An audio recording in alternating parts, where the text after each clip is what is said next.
When people hear about infant baptism, one of the most common objections is, why baptize a child who doesn't even understand what's happening?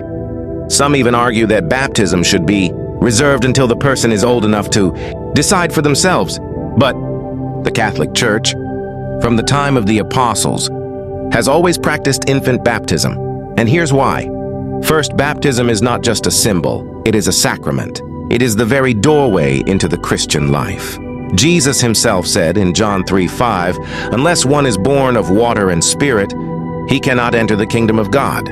Notice he didn't place an age restriction. Baptism is about receiving new life, not about intellectual maturity. Second, baptism washes away original sin. Just as no one chooses to inherit Adam's sin, no one should be denied the grace that removes it.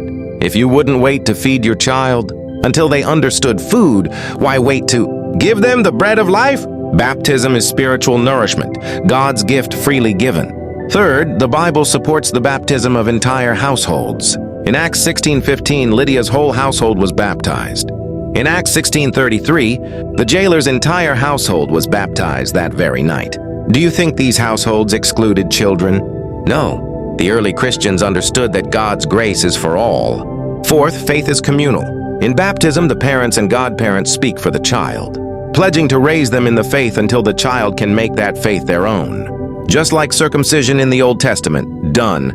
When a child was 8 days old, baptism, in the New Testament, is the sign of the new covenant, and it doesn't depend on personal choice alone.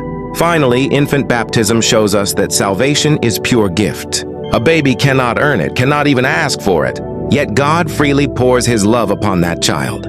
That is the heart of Christianity, grace, not works. So, the next time someone asks you why the church baptizes infants, remember this.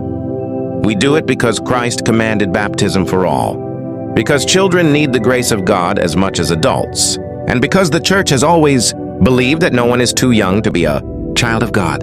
If you found this teaching deep and clear, don't forget to like, share, and subscribe so more people can understand the truth of our Catholic faith. And tell me in the comments, were you baptized as a baby or later in life?